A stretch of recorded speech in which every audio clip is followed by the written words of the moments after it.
You might think I'm crazy, carry on this way, calling you up in the middle of the night. But I got something that I just can't wait to say. I got two good reasons I've been thinking of. Two good reasons why we shouldn't be in love. Come on, baby, it's so plain to see. I got two good reasons, and that's you and me, yeah. 네, 여러분 안녕하십니까? 오늘은 11월 25일 화요일입니다. 워싱턴 소리 바로 시작합니다. 워싱턴 소리는 혼탁해지고 있는 사회 질서를 바로잡기 위한 어떠한 권력보다도 앞서 있는 강력한 경고의 소리입니다. 항상 여러분들을 위한 소리로 사실과 진실만을 담아서 방송하도록 하겠습니다. 자와 우를 떠나서 올바른 방향으로 가기 위한 길잡이가 되겠습니다. 먼저 이건 미국의 소식입니다. 어제 이어서 연일 러시아와 우크라이나의 전쟁 속에서 이것을 종식시키기 위해서 트럼프 대통령이 연일 노심초사하면서 유럽 국가들 그리고 독일과 프랑스, 영국으로부터 많은 비난 속에서도 계속해서 자신의 구상을 추진하기 위해서 우크라이나 대통령 젤렌스키를 압박하고 있습니다. 러시아의 우크라이나의 침공으로 3년 9개월째를 맞고 있습니다만은 이 전쟁을 끝내겠다면서 도널드 트럼프 대통령이 내놓은 28조 평화안 이후에 거센 후폭풍이 불고 있습니다. 트럼프 대통령의 이 구상은 우크라이나가 동부의 돈바스 전역 등 러시아 점령지 대부분을 내주고 또한 우크라이나 정권은 나토인 북대서양조약기구 가입을 포기하며 병력을 현재 절반 수준인 60만 명으로 제한하는 등 러시아의 요구를 대부분 수용하라고 압박을 가하고 있습니다. 이에 대해서 국제사회는 물론 미국 내에서도 트럼프 대통령의 이 중재안에 대해서 이 평화는 힘에 의한 영토 탈취를 인정해서 지난 2차 세계대전 이후에 국제 질서를 무력화하고 있으면서 전쟁을 일으킨 러시아에는 러시아를 보상하는 항복 문서란 비판이 연일 이어지고 있습니다. 만일에 이것이 문서화로 모든 것이 우크라이나에게 일반적으로 불리하게 작용이 되면은 이것이 선례가 돼서 세계 곳곳에서 강한 나라들이 약한 나라를 침략을 해도 속수무책이라 이거예요. 예? 영토 민족 문제로 인해서 무력 분쟁이 잇따를 것이란 우려가 제기되고 있습니다. 이 평화안 초안을 러시아가 작성했다는 주장까지 나오고 있습니다. 말하자면은 우크라이나 그리고 러시아가 트럼프 대통령의 중재안을 받아들인다면 이 모든 것이 러시아가 요구하는 대로 현재 러시아가 돈바스 지역 여러 지역을 지금 장악하고 있어요. 무력으로. 이것을 트럼프 대통령이 그냥 양보해라.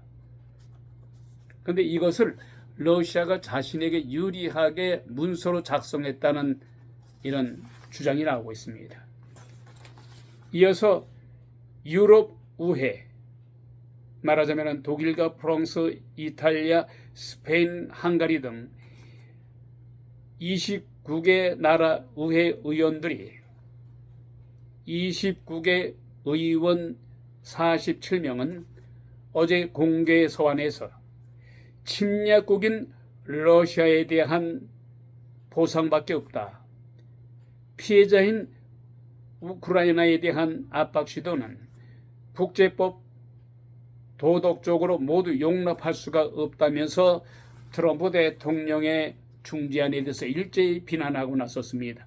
이것은 인류 양심에 대한 모욕이라고 규탄하고 나섰습니다. 유럽의 국회의원 47명은 이어서 지난 냉전 시절에 미국의 로널드 레이건 전 미국 대통령의 대소련에 대해서 구호가 있었어요. 우리 미국은 러시아에 대해서 우리가 이기고 러시아는 진다를 인용하면서 말하자면 We win, they lose. 러시아의 미국이 굴복하게 되면은 자유세계 질서를 잃을 것이며 가치를 잃고 혼돈과 무질서로 빠지게 된다고 말했습니다. 한편 트럼프 대통령은 자신의 선배 대통령인 로널드 레이건 대통령을 대단히 존경한다고 얘기한 적이 있었습니다.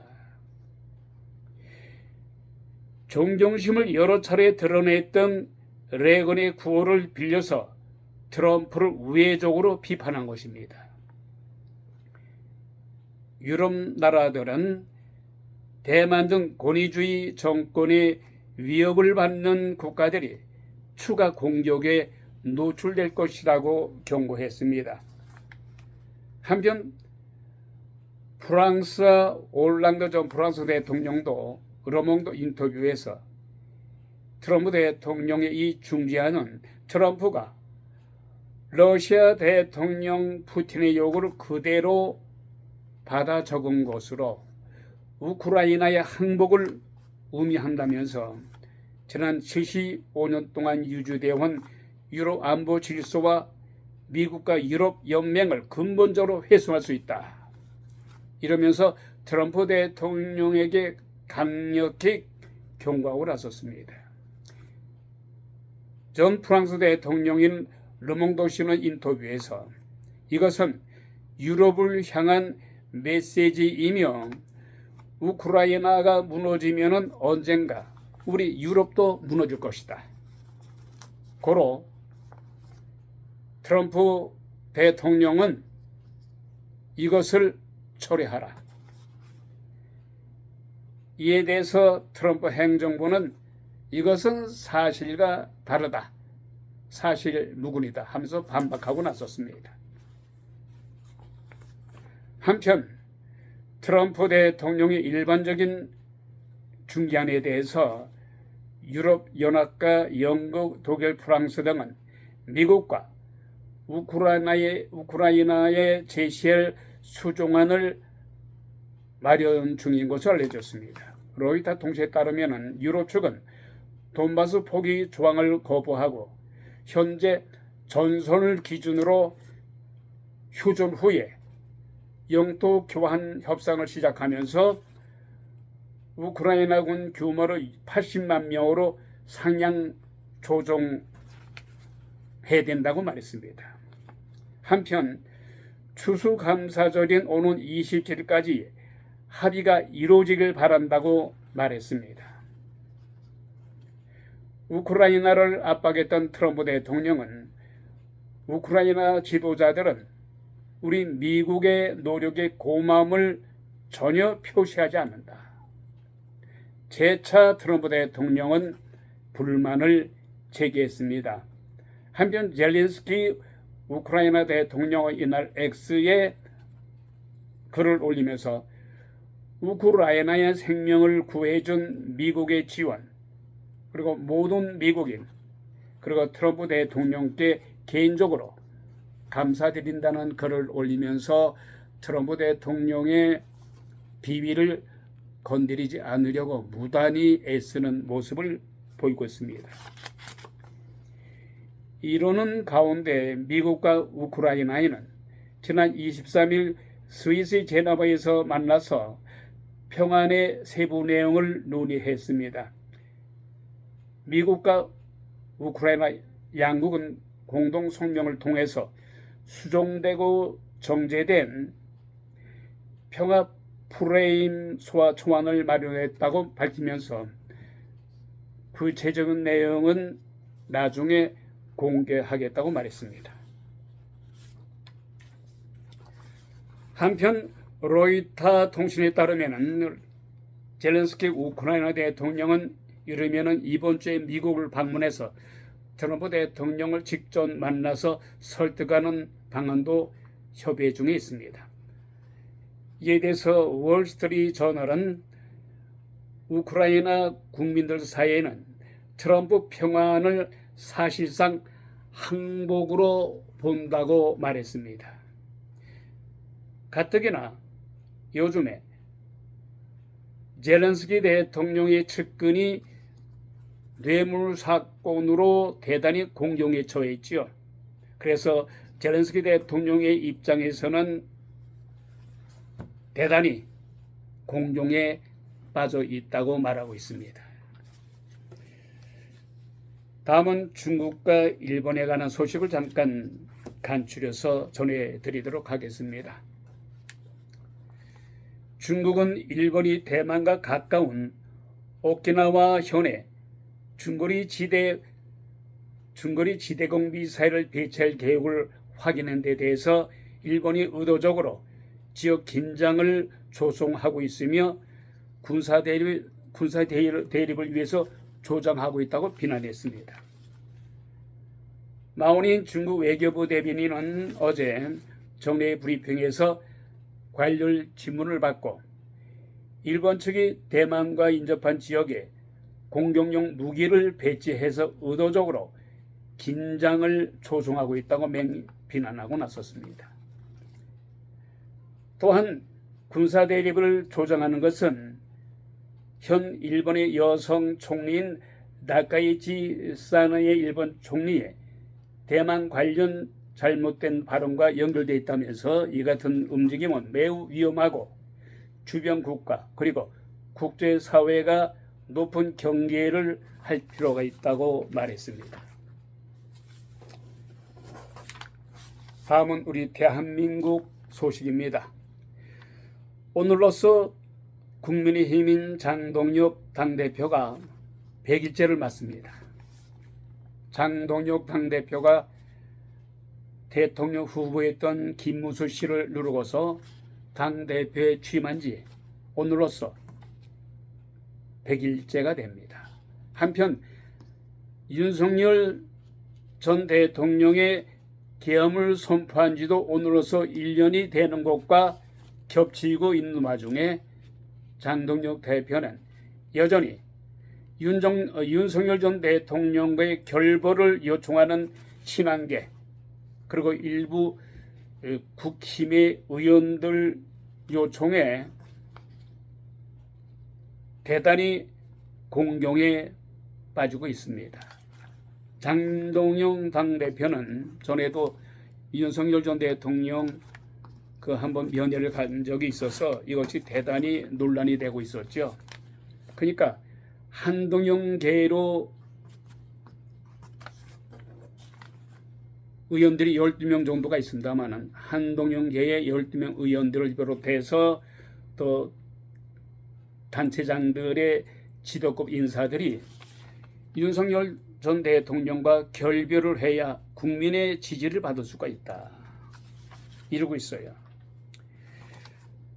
이 단체장들, 국민의힘의 단체장들과 이 비친윤계, 말하면 윤석열 전 대통령을 지지하지 않는 이 의원들이 나서서 현재 국민들의 정서는 윤석열 전 대통령에 대한 지지보다는 국민의힘이 소생하는 최대의 지름길은 계엄령을 선포해서 대한민국을 온통 혼란으로 가중시키고 급기야는 좌파 쪽으로 정권을 내준 윤 전 대통령에 대한 감정이 여전히 좋지 않은 작금의 시점에서 더군다나 요즘에 내란죄에 대한 재판이 연일 열리고 있는 상태에서 지규현 판사로 주도로 증인들의 증언 그리고 윤 전 대통령의 증언들이 엇박자를 내고 있어요. 일치하지 못하면서 자신들의 부하들인 군 장성들과의 논쟁으로 지금 얼룩지고 있습니다. 말하자면 마치 계엄령에 대한 모든 지시를 자신이 윤석열 전 대통령이 해놓고도 부하들에게 책임을 전가하는 듯한 이런 모습이 생중계를 통해서 모든 국민들에게 다 보여주고 있습니다. 어떻게 보면 참으로 부끄럽지요. 그러나 지시를 한 사람인 윤석열 전 대통령 그리고 지시를 받은 이 군장성 말하자면 박 전 사령관 그리고 여 전 사령관 이 두 분입니다만은 서로 증언들이 일치하지 않아요. 엇갈리고 있는 이런 상황에서 이쪽의 우파 쪽에서는 윤 전 대통령의 증언을 인정합니다만은 한편 그 반대쪽에 있는 좌파 쪽에서는 윤 전 대통령의 지시를 받았던 곽 사령관, 여 사령관들의 증언이 맞다는 등 국민들은 이 현장의 모습을 보면서 과연 어떻게 생각을 하고 있는지 참 나쁘그런 광경이 연일 벌어지고 있습니다.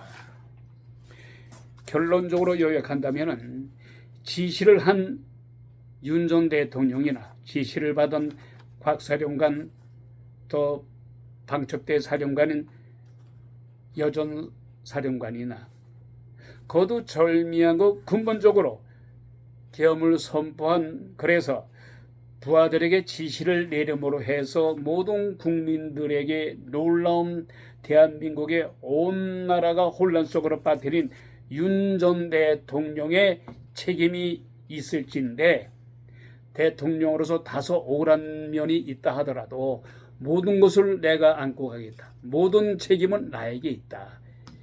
이렇게 했으면 얼마나 참 좋았을까요? 네? 그것이 대단히 아쉽고 안타깝고 유감입니다.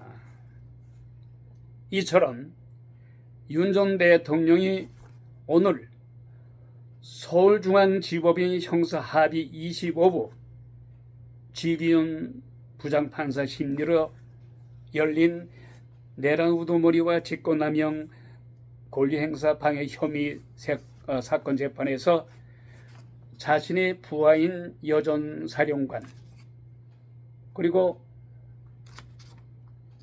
박 사령관 오늘은 여 전 사령관을 상대로 해서 직접 신문을 했어요.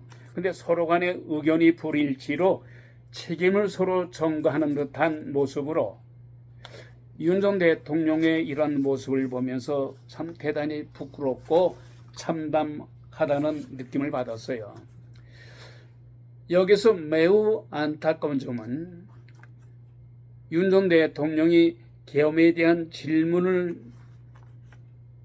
받았을 때 여 전 사령관은 자신의 군 30년 생활하는 동안에 지난 80년대 때와는 전혀 다른 요즘의 군대는 전시든 평시든 간에 계엄에 대한 훈련도 받아본 적이 없으며 또한 육군이 30만 명 정도 되는데 이 30만 명 정도가 거의 다 전방에 나가 있기 때문에 전투하기 바쁘고 훈련도 해보지 않아서 준비도 되지 않은 상태에서 계엄령을 선포하게 되면은 동원될 수가 없다는 얘기예요. 아무리 헌법이 보장된 계엄령이라 할지라도 그러니까 말하자면은 대통령이 대통령으로서 자신의 고난인 계엄령을 선포를 한다 하더라도 지난 80년도 때와는 전혀 다른 양상이란 얘기예요. 현재 군인들은 계엄에 대한 훈련 지식 전혀 해보지 않았다는 겁니다. 그래서 헌법이 보장된 계엄이라 할지라도 가능하지 않다고 여전 사령관이 증언돼서 증언하고 있습니다. 자, 그러면은 여전 사령관이 이러한 말을 술자석에서 윤 전 대통령에게 보고를 했다는 겁니다. 그럼 이 말을 들었으면은 아무리 군대를 가지 않았다 하더라도 군 30년간의 경험을 한 이 사령관의 말을 듣고 계엄을 선포하고 싶어서도 뒤로 일단 밀어봤어야죠. 여러 군 장성들의 의견을 청취하고 또 시간을 갖고 경험담을 듣고 나서 결정을 했어도 돼야 되는데 그냥 막 밀어붙인 거예요. 아무리 정무 감각이 없고 군대 생활의 경험이 없어도 측근들의 말을 여전히 듣지 않았어요. 용산에 있는 측근들의 말도 듣지 않았고 또 군 장성들의 충언도 듣지 않았고, 네? 말하자면 자업자득이다. 윤석열 전 대통령의 이 모든 이 행태는요, 정말 이 보수의 계멸을 가져왔을 뿐 아니라 야당인 국민의힘을 완전히 두 쪽으로 갈라놨어요. 이 모든 책임은 윤석열 전 대통령의 책임이죠. 자, 이런 가운데 윤석열 전 대통령의 내란 우두머리 사건을 심리하는 재판부가 빨라도 내년 1월 9일 변론 종결을 예고하면서 윤 전 대통령이 1심 선고 전에 석방될 가능성이 있다, 이런 보도가 나오고 있어요. 말하자면은 통상 결심 이후의 선고까지 최소한 한 달 이상 걸리는 점을 고려한다면 1심 선고는 아마도 내년 2월 중순께 나올 전망입니다. 윤 전 대통령이 그러나 다시 한번 불구속 상태로 재판받을 것이냐, 아니면은 이 내란 사건을 수사하는 조은석 특별검사팀이 윤 전 대통령의 구속 만료가 임박하면서 법원에 추가 구속영장을 발부할 것이냐, 이런 가운데 조은석 특별검사팀은 구속 만료가 임박할 무렵에 구속영장을 발부할 것이라고 말하고 있습니다. 이와 같이 전대미문의 현직 대통령이 2년이라는 임기를 남겨두고 참 어처구니없는 이 판단으로 계엄령을 어설프게 내려서 국가의 혼란만 가중시킨 이 윤석열 전 대통령의 이 행태는 비판받아 마땅합니다. 이런 가운데 아까도 잠깐 말씀드렸습니다만 장동영 국민의힘 당대표가 오늘로써 취임 100일을 맞이했습니다만 여전히 장동영 당대표는 윤석열 전 대통령이 다시 컴백하기를 원하는 쪽에 힘을 실은 것 같아요. 그러나 장동영 당대표, 국민의 정서를 무시하면 안 됩니다. 이 시간 진행자도 윤석열 전 대통령이 전에는 컴백하기만을 고대한 적도 있었어요. 하지만은 작금의 모든 종합해서 본 결과 계엄령을 선포하지 않아도 다른 방법으로 그 당시에 야당이었던 이재명 전 대통령을 만났어야 되는 거예요. 에? 어떻게 하든지 대화로서 풀었어야 되는데 이 양반 여전 사령관의 말을 듣고도 계엄령을 선포하게 되면은 현재 30만 명의 육군은 계엄에 대비할 훈련도 전혀 해보지 않았고, 그런 말을 했으면 윤석열 전 대통령이 그 말을 들었어야죠. 에? 어떻게 계엄령을 선포해서 이 나라가 온통 혼란 속으로 빠져들게 했으며 자신의 부인인 김건희 여사까지 현재 감옥에 들어가서 지금 좌파 유튜버들이 어떤 지금 멘트를 하는지 아십니까? 김건희 여사의 과거 행적에 대해서 뭐 애인이 있었다는 등 바람둥이라는 등 별의별 소문을 지금 하고 있어요. 이게 도대체 그래도 한때는 국모였던 윤석열 전 대통령의 부인인 김건희 여사에 대해서 한때는 영 부인이었댔는데 이 말하기 좋아하는 것들이 말이죠. 이 참새들이 아무리 김건희 여사가 밉다 하더라도 일국의 대한민국의 대통령 부인이었다는 것을 감안한다면은 이런 지저분한 헛소문 같은 걸 그렇게 막 방송에 나와서 얘기할 겁니까? 예? 이건 정말 대외적으로 쪽팔려요. 대외적으로 이런 사실을 우리 우방국들이 안 되면 얼마나 부끄럽습니까? 우리 얼굴에 쪽팔리는 거, 우리 얼굴에 침 뱉는 걸 좀 모르고 이 좌파 유튜버들이 마구 지금 내뱉고 있어요. 그러니 이 모든 책임은 윤석열 전 대통령으로 모아져요. 에? 제발 그 측근들의 충언도 듣고 자신의 고집대로 감으로 해서 나라가 개판된 거예요.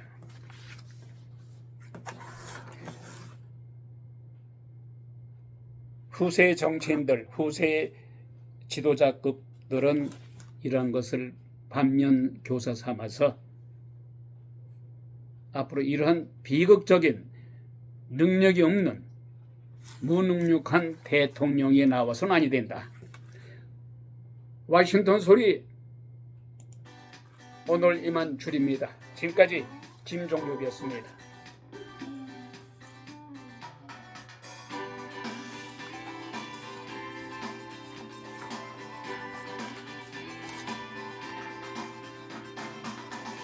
You might think I'm crazy. Carry on this way. Calling you up in the middle of the night. But I got something that I just can't wait to say.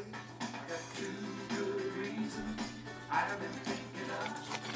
Two good reasons why we should be in love. Come on, baby, it's so plain to see. I got two good reasons that you and me, yeah.